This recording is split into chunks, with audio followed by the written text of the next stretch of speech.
Captain Ju Park stood at the observation deck of the International Space Station, her eyes fixed on the massive alien vessel that hovered above Earth. Its sleek, silver hull reflected the sunlight, creating an almost blinding glow. 3 months had passed since the Varaxian Confederation arrived, and humanity was still adjusting to the reality of not being alone in the universe. "Captain Park, they're ready for you," said a voice behind her. Ju turned to see her colleague, Engineer Do-Yeon Kim. His usually calm face showed signs of excitement. "This is it," she said, straightening her uniform. "First humans to board an alien spacecraft." "First humans to receive an alien spacecraft," Do-Yeon corrected with a smile. "Still can't believe they're giving us a ship." The shuttle ride to the Varaxian mothership was brief. As they docked, Ju felt her heart racing. Years of military training hadn't prepared her for this moment. Ambassador Terrell, the Varaxian representative, greeted them at the airlock. Standing nearly 7 feet tall with pearlescent blue skin and 4 arms, Terrell had become the face of alien contact for Earth's population. "Captain Park, Engineer Kim," Terrell said with the strange clicking accent all Varaxians had when speaking human languages. "Today marks a historic step for your species. The Confederation welcomes Earth as an associate member, and as is our custom, we offer a vessel to help you join the galactic community." Terrell led them through corridors filled with other Varaxians, who watched the humans with what seemed like amusement. Ju noticed the sideways glances and quiet chirps exchanged between them, but maintained her professional demeanor. They entered a massive hangar bay where a smaller ship waited. It was perhaps a quarter the size of the mothership, with a dull gray exterior that contrasted sharply with the gleaming Varaxian vessels surrounding it. "The Horizon Seeker," Terrell announced proudly. "A training vessel perfect for a species taking its first steps into interstellar travel." Do-Yeon's excitement was visible as he approached the ship, his engineer's eyes already assessing its structure. "How old is this model?" he asked. "It has served the Confederation for nearly 50 Earth years," Terrell replied. "But don't worry, it's perfectly suitable for beginners." Something in Terrell's tone made Ju uneasy, but she pushed the feeling aside. "We appreciate the Confederation's generosity," she said diplomatically. Their tour of the ship was brief. Too brief, Ju thought. Terrell showed them the bridge, engine room, and living quarters, but deflected technical questions with vague answers about training manuals that would be provided later.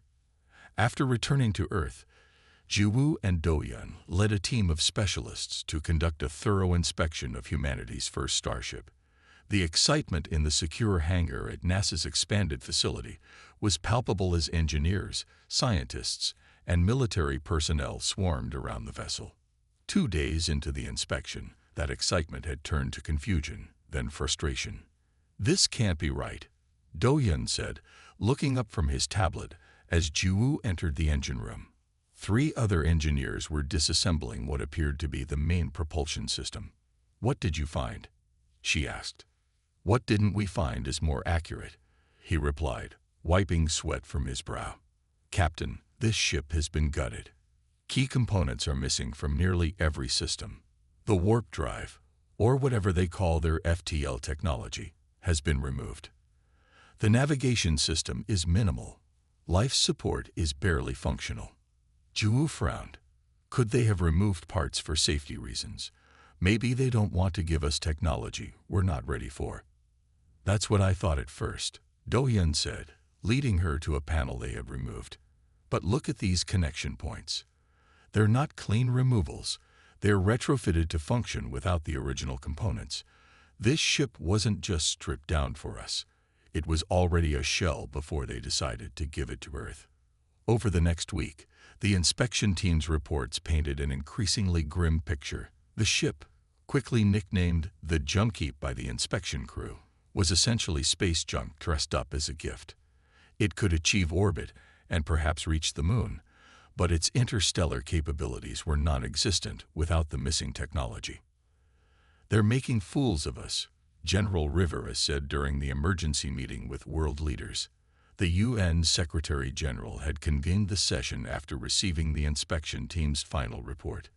Ju stood at the podium, feeling the weight of responsibility as she delivered the news. The vessel appears to be obsolete by Varaxian standards. Based on the wear patterns and technology we can identify, this ship was likely decommissioned decades ago. So it's useless? Asked the German Chancellor. Not entirely, Do-hyun interjected. The materials alone are valuable for study. And some systems, while outdated, still represent technology beyond our current capabilities. The Chinese president leaned forward. The question is, why? Why offer us membership only to provide a ship that cannot function as promised? No one had a good answer, but theories abounded. Some believed it was a test of human ingenuity. Others suspected more sinister motives. The diplomatic response was carefully measured.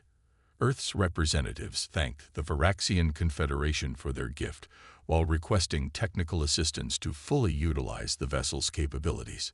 The Varaxians agreed to provide limited technical manuals, but explained that associate members were expected to demonstrate their worthiness through self-reliance. What the humans didn't know was that aboard the Varaxian mothership, a very different conversation was taking place. The humans have inspected our gift, Terrell reported to the Confederation Council's holographic projection. As expected, they've discovered its limitations. Commander Vos, the mission's true leader, made a sound like stones grinding together. A Varaxian laugh. And their response? Polite disappointment. They're requesting technical assistance. Provide them with the basic manuals, Vos said. Nothing that would actually help them understand the principles behind our technology. Is this deception necessary? Asked a younger council member. The humans seem eager to join the galactic community. Vos' four eyes blinked in sequence, a sign of condescension. This is how we've welcomed dozens of species into the Confederation. We offer them hope while ensuring they remain dependent on us for centuries. Earth has valuable resources and a large, potentially useful population. But humans have shown remarkable aggression and adaptability in their short history. We must ensure they develop under our guidance. Back on Earth, unaware of the Varaxians' true intentions, Ju stared at the junk heap through the hangar's observation window. Beside her, Do-hyun studied the limited technical manuals they'd received. These manuals explain how to operate what's left of the systems, he said, but nothing about how they actually work or how to repair them. Ju nodded slowly. Something about this whole situation felt wrong. The Varaxians' smiles seemed too practiced, their generosity too carefully measured. What if we're looking at this all wrong? She said suddenly. What if this isn't just a diplomatic disappointment, but an opportunity? An opportunity to be embarrassed by our new galactic neighbors? Do-hyun asked skeptically. An opportunity to show what humans can do, Ju replied, a determined expression crossing her face. If they expect us to beg for help or give up, they don't understand humanity very well. Do-hyun looked from Ju to the ship and back, a smile slowly forming. You want to fix it, not just operate it. Actually understand it and make it work.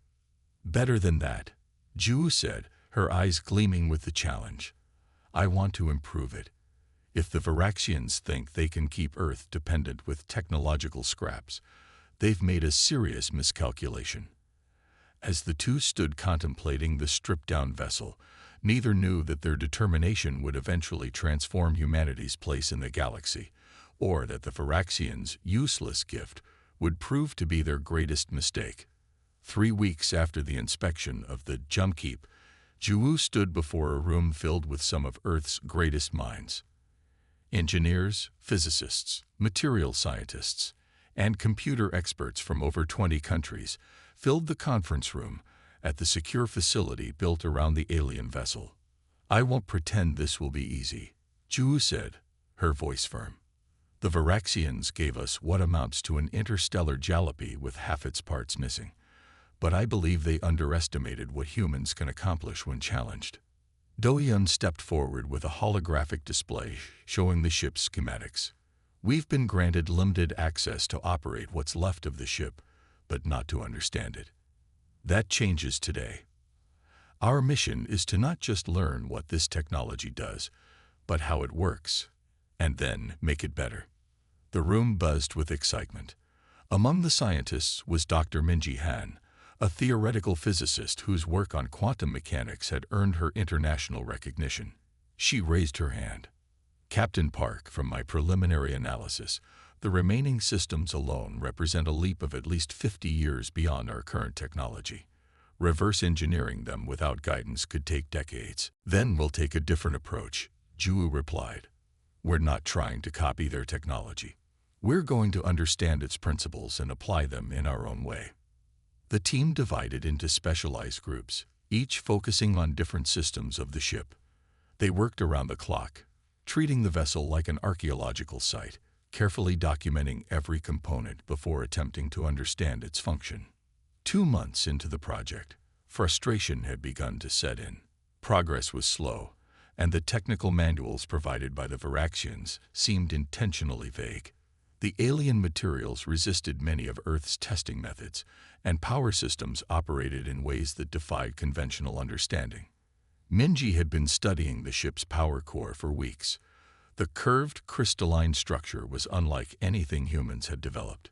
It produced energy without any apparent fuel source, but attempts to activate it fully had failed.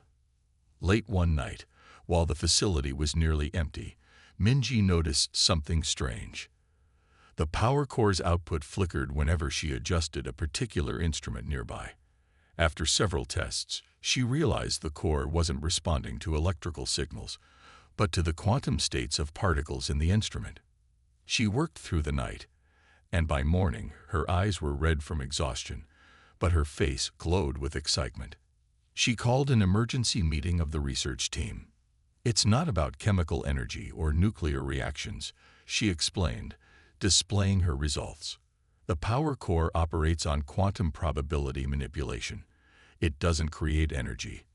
It pulls it from what you might call parallel possibilities.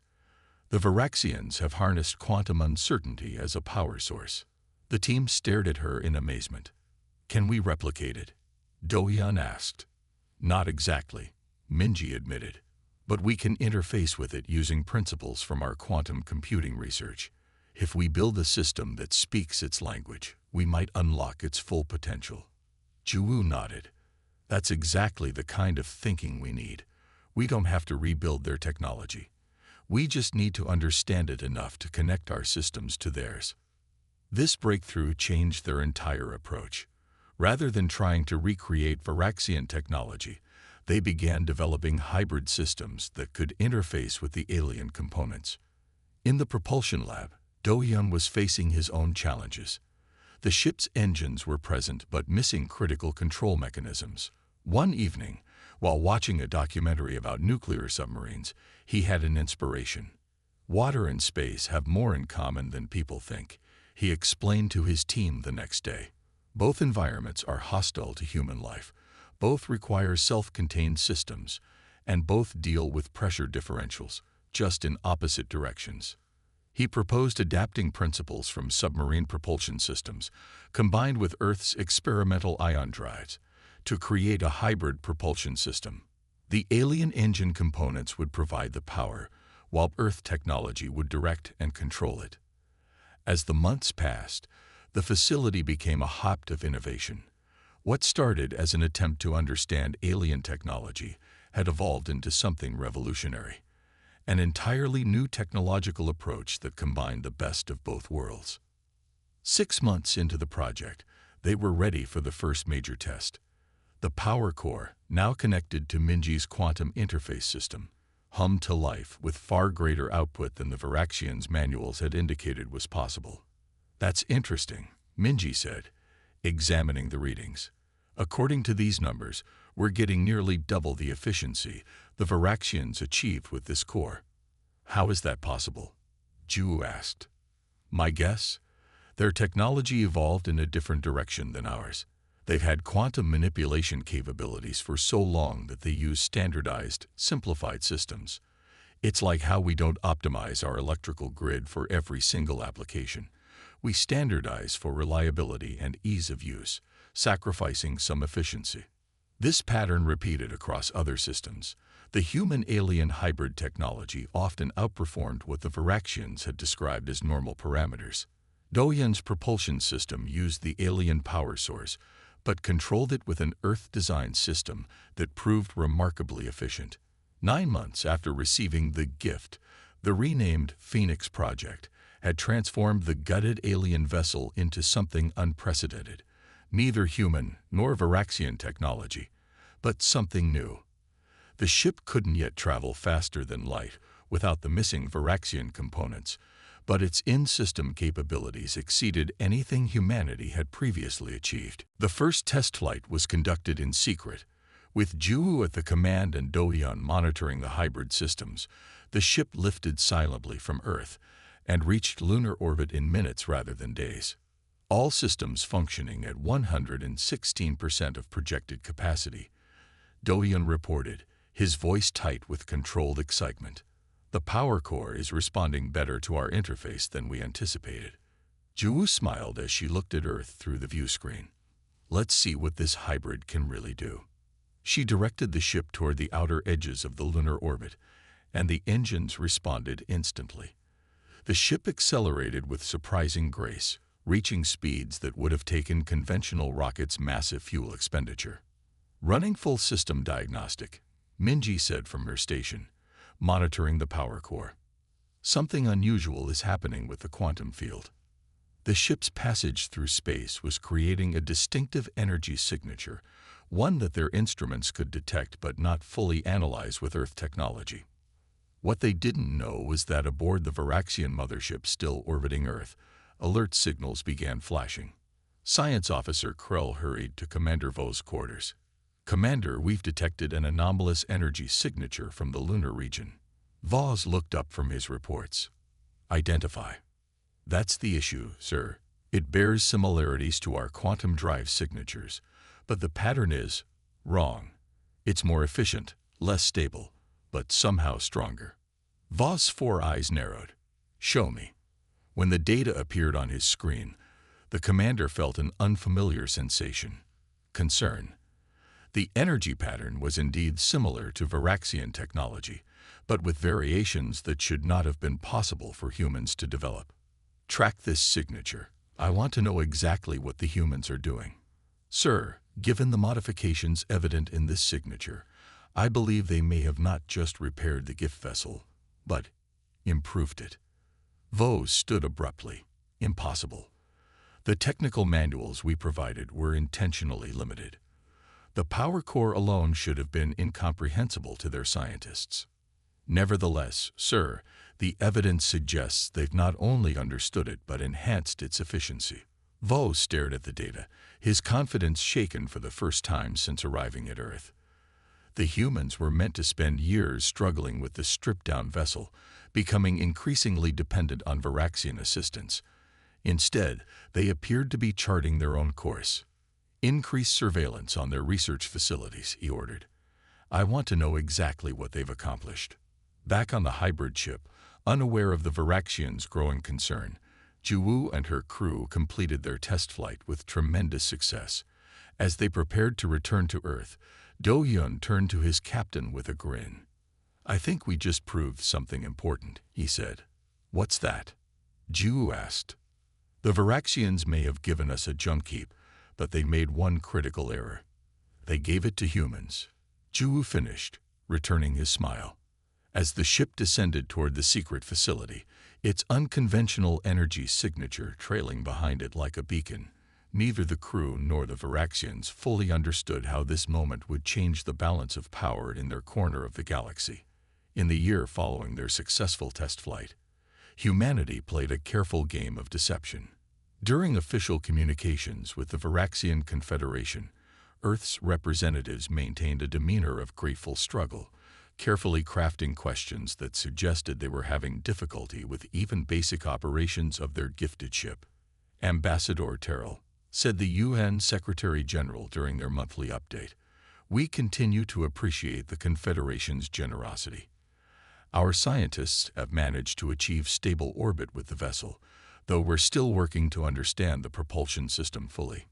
Behind the pleasant diplomatic facade, Project Phoenix had expanded dramatically. The original research facility had grown into a sprawling complex hidden beneath the surface of a remote desert. Inside, the ship, no longer called the Jumpkeep but officially named Phoenix, was undergoing a complete transformation. In a secure conference room deep within the facility, Zhu presented her latest findings to the project's leadership council.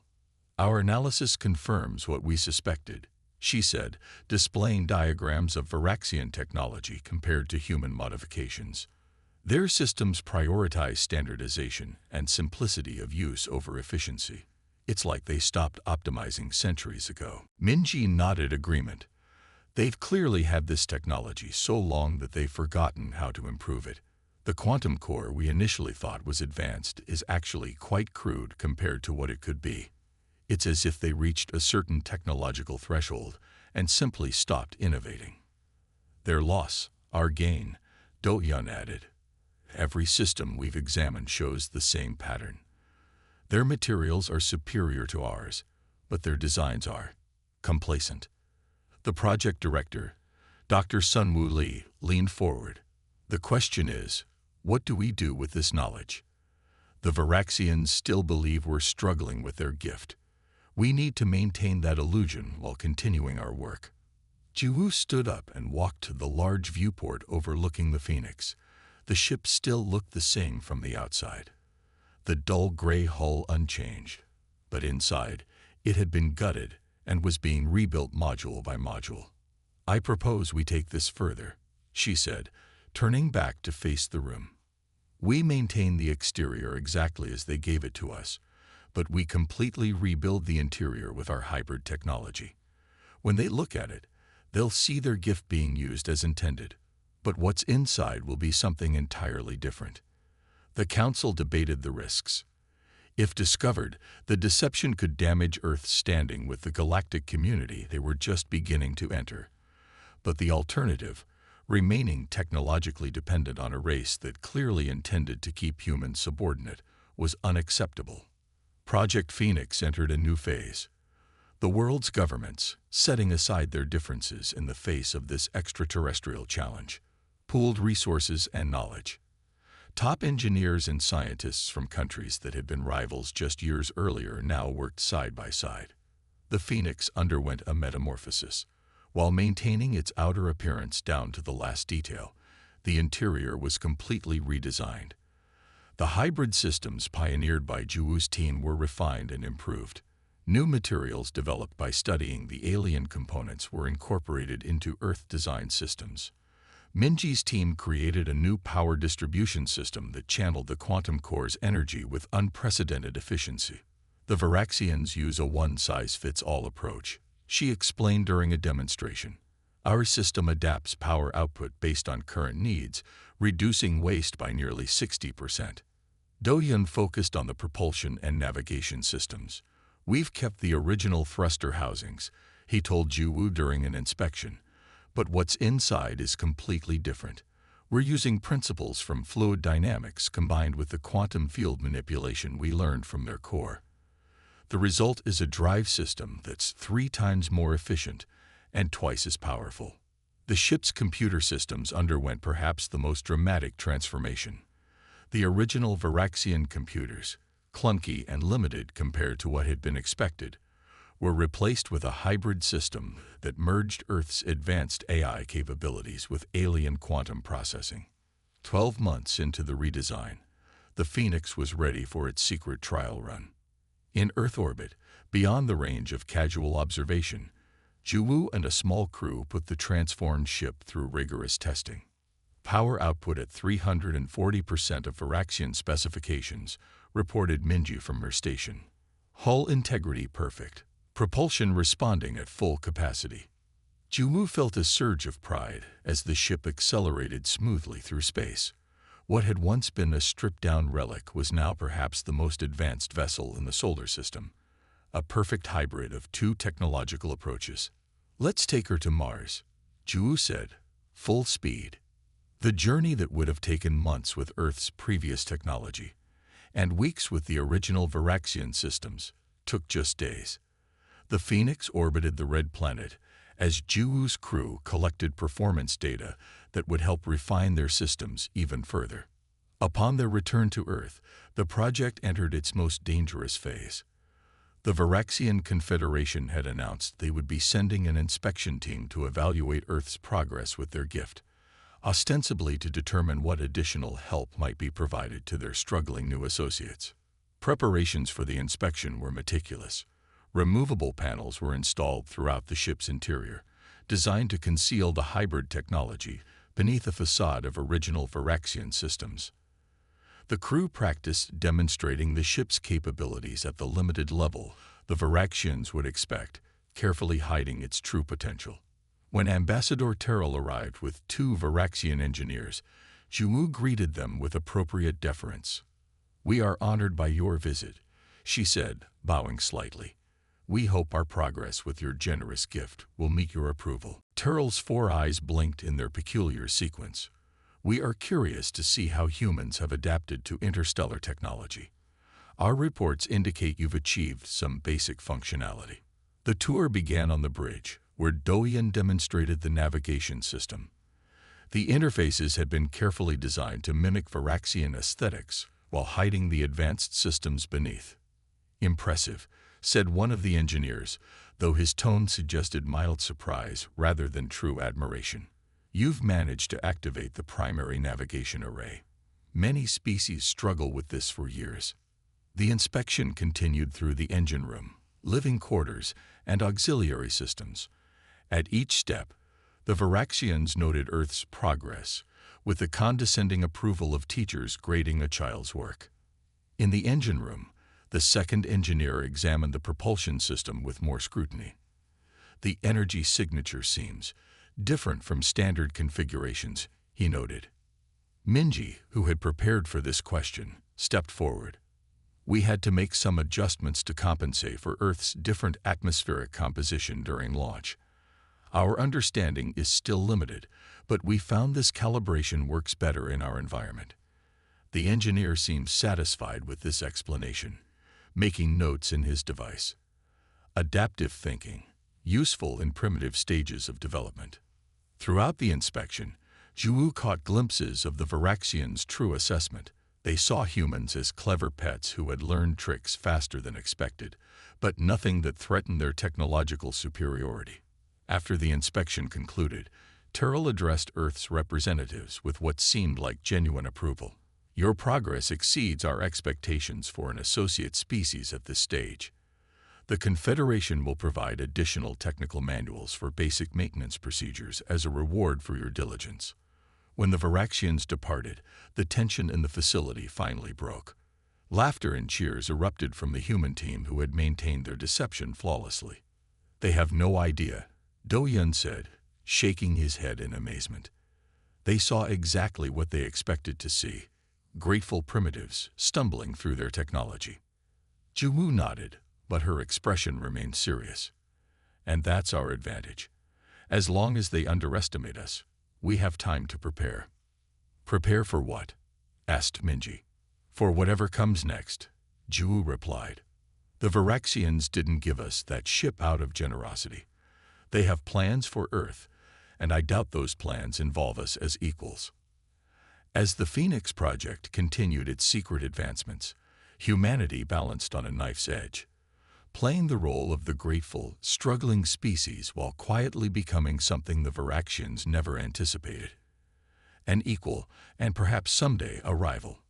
In the depths of space, the Varaxian inspection team reported their findings to Commander Vos. The humans were progressing slightly faster than expected, but nothing concerning. They remained well within the parameters of the Confederation's long-term integration plan. Earth would make a fine addition to their growing collection of dependent worlds.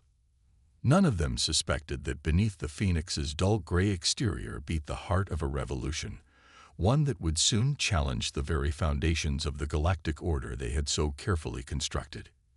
18 months after the Varaxian inspection, Earth had settled into its role as a junior member of the galactic community. Official communications remained deferential, while Project Phoenix continued its secret work. The transformed ship had completed several covert missions throughout the solar system, and Earth had begun constructing 5 additional vessels using the hybrid technology they had developed. On a quiet Tuesday morning, Earth's long-range sensors detected a fleet of ships entering the solar system. Unlike the diplomatic vessel that had first made contact, these ships were larger, with angular designs that suggested industrial rather than diplomatic purposes. Emergency meetings were called in capitals around the world. The Varaxians had not announced any planned visits or operations in Earth's solar system. "They're heading for the asteroid belt," reported the head of NASA's Deep Space Monitoring Division during the crisis conference. 7 large vessels and 14 smaller support craft. Jiwoo and Do-Yun exchanged concerned glances as the projection showed the fleet's trajectory. The asteroid belt contained valuable resources that Earth had only begun to explore. "Have they responded to our communications?" asked the UN Secretary General. "Yes," said the communications director. "They claim this is a standard resource assessment mission under the associate member clause of our agreement with the Confederation." The room fell silent as the implications became clear. No one recalled such a clause in the agreement Earth had signed. "Pull up the full text of the treaty," ordered the Secretary General. A legal advisor scrolled through the document on the main screen until she found a subsection that had seemed insignificant at the time.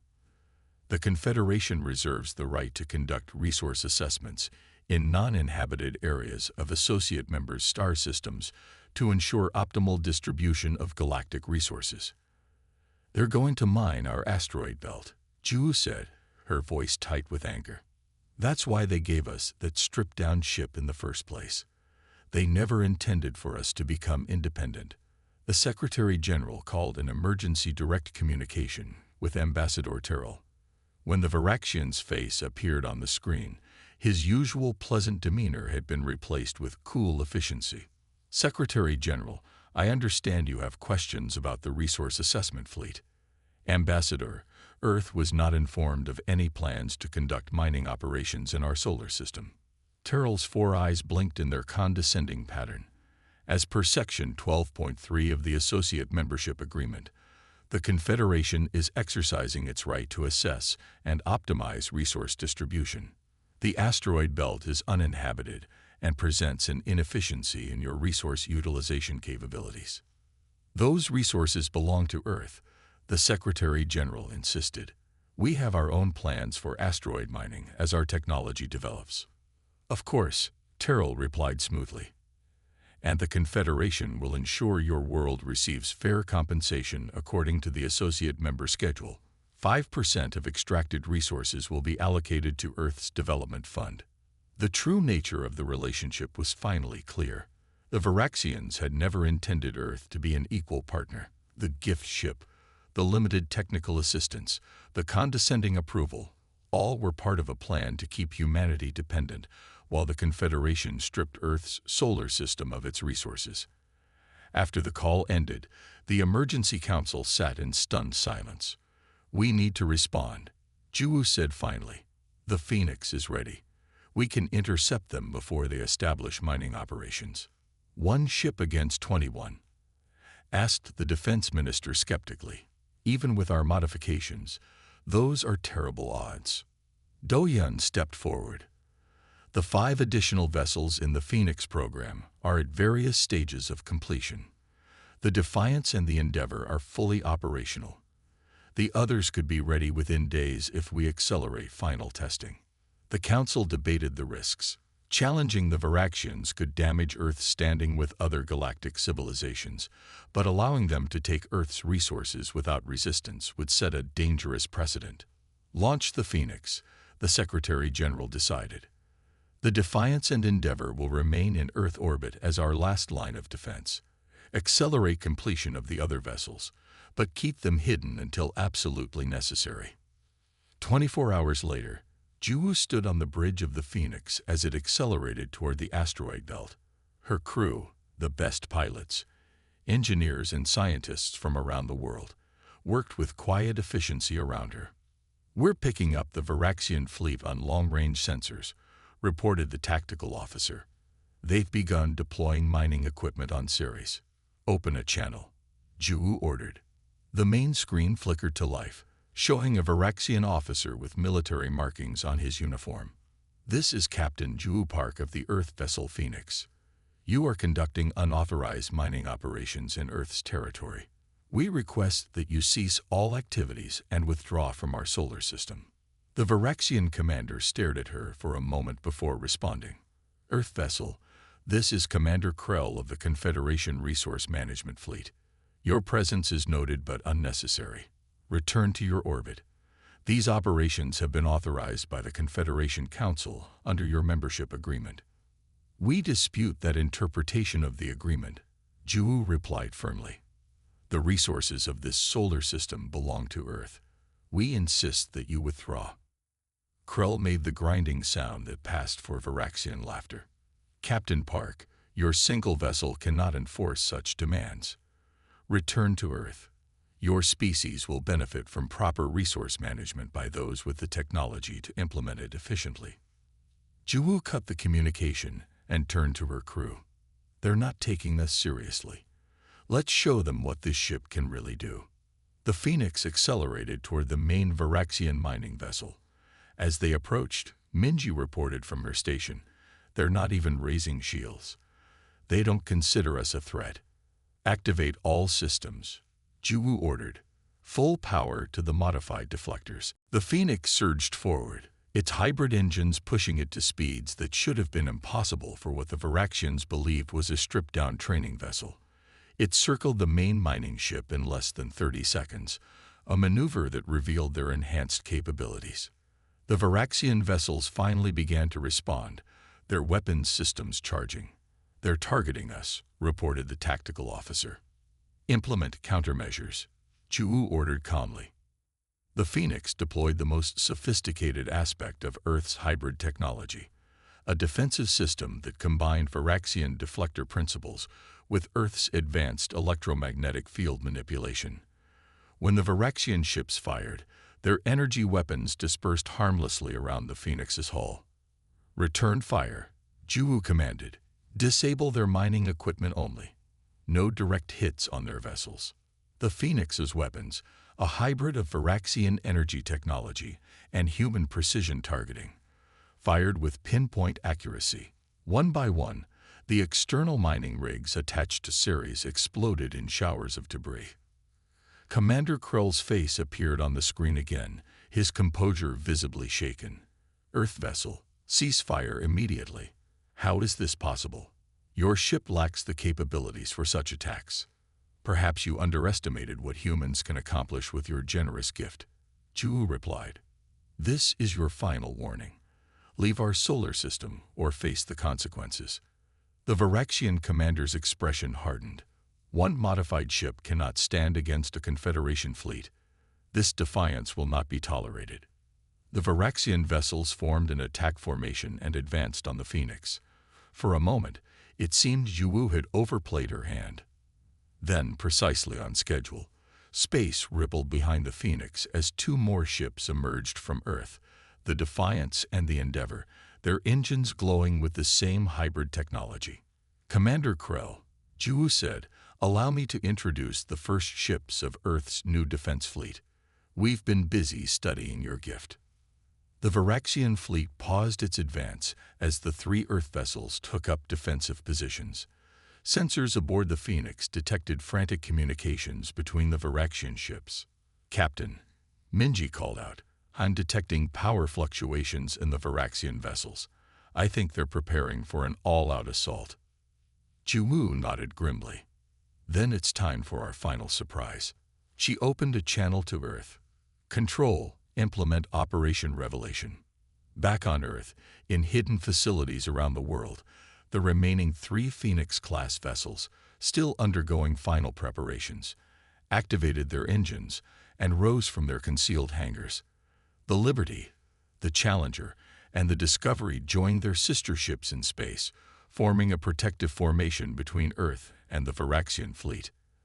As the six Earth vessels advanced in perfect formation, their hybrid systems demonstrating capabilities far beyond what should have been possible, the Varaxian mining fleet faced an impossible choice. They had come prepared to intimidate a technologically inferior species, not to fight a war against ships that somehow matched or exceeded their own capabilities. After a tense standoff, the Varaxian vessels began to withdraw. Commander Krull's final message was terse. The Confederation Council will hear of this defiance.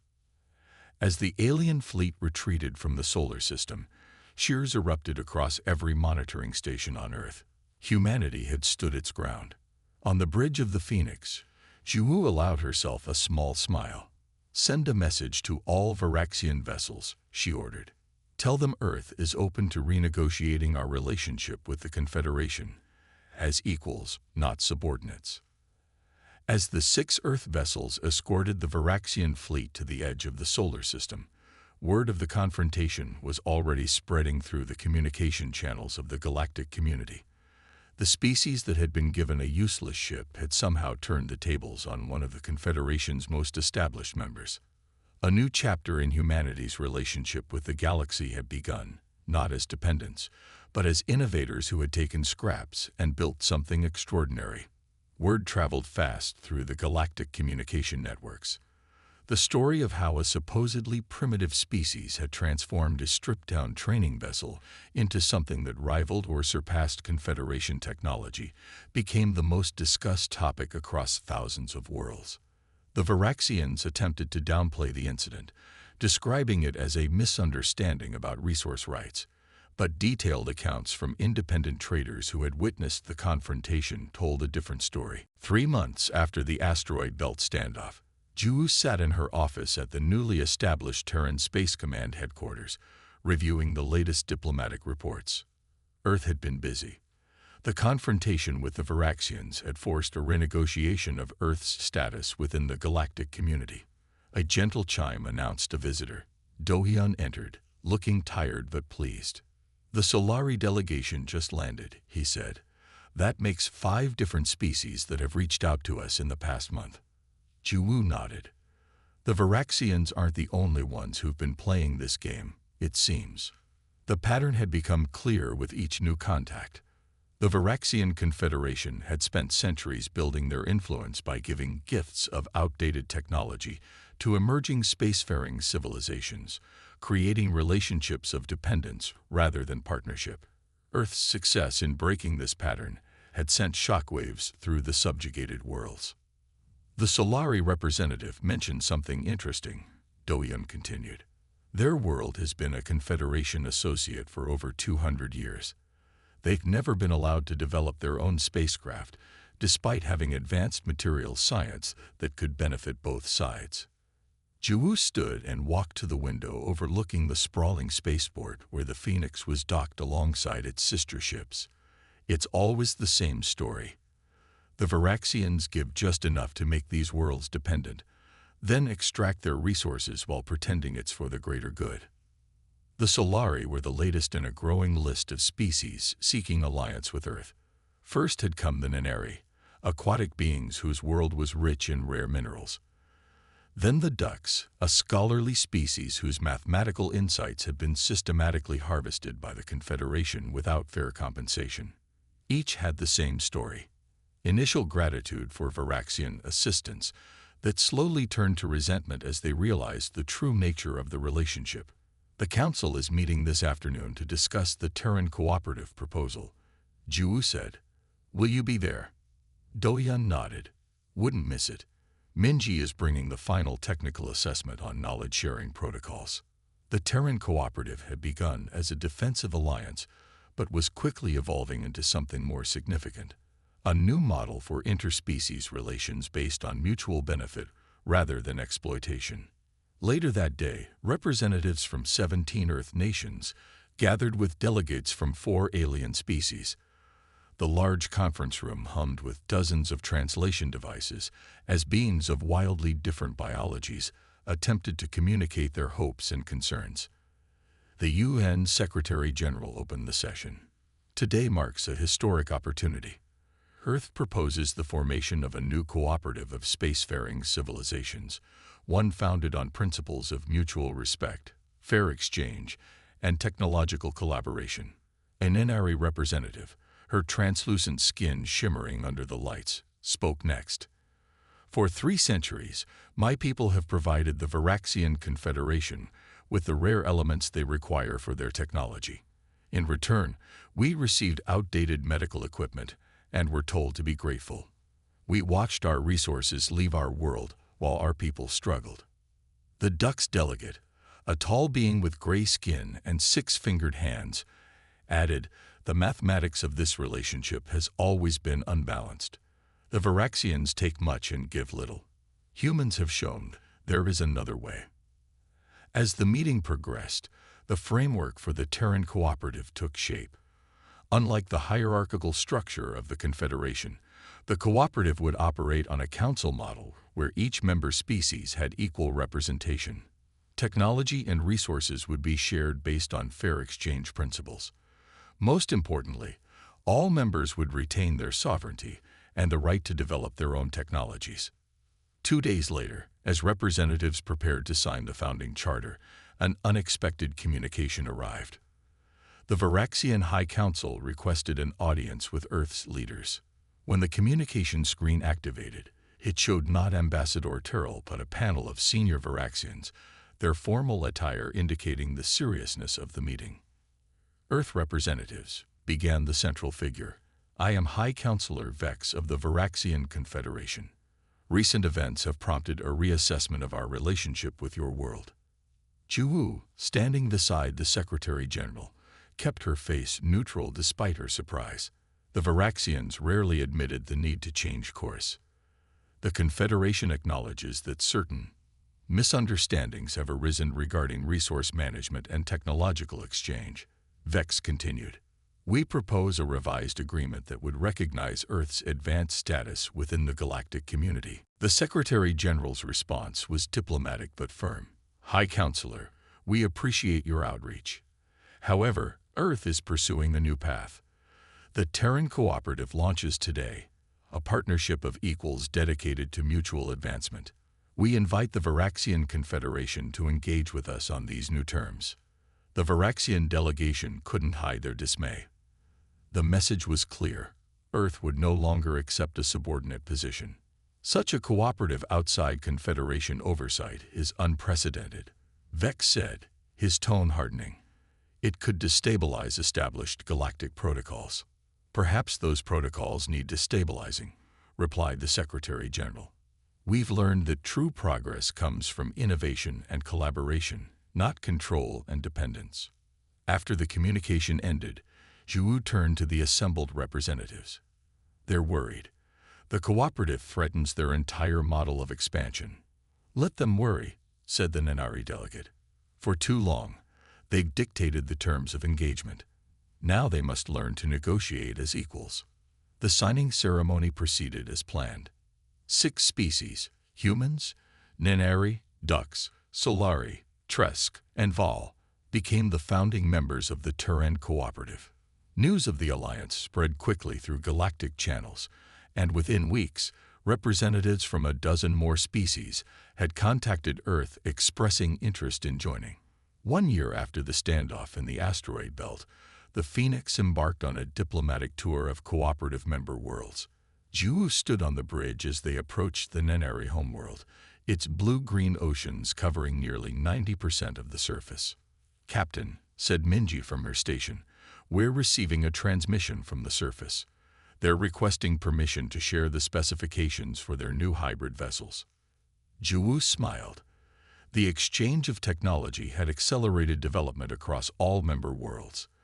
The Nanari had combined their understanding of pressure systems with human and Ducks innovations to create ships specially designed for resource transportation. The Solari had contributed advances in material science that improved hull integrity. The Ducks' mathematical insights had optimized power distribution systems beyond what any single species could have achieved alone. "Permission granted," Juwu replied, "and send them our latest propulsion modifications." As the Phoenix descended toward the Nanari capital, Juwu reflected on how much had changed. What had begun as a desperate attempt to understand an alien gift had transformed the power dynamics of this corner of the galaxy. The Phoenix itself had become a symbol, not just of human ingenuity, but of a new approach to interspecies relations. The once stripped hulk that the Varaxians had expected to keep humans dependent for generations now represented liberation for dozens of worlds. In a quiet moment during the diplomatic reception that evening, Zhuwu found herself speaking with an elderly Neneri scholar who had spent decades studying galactic history.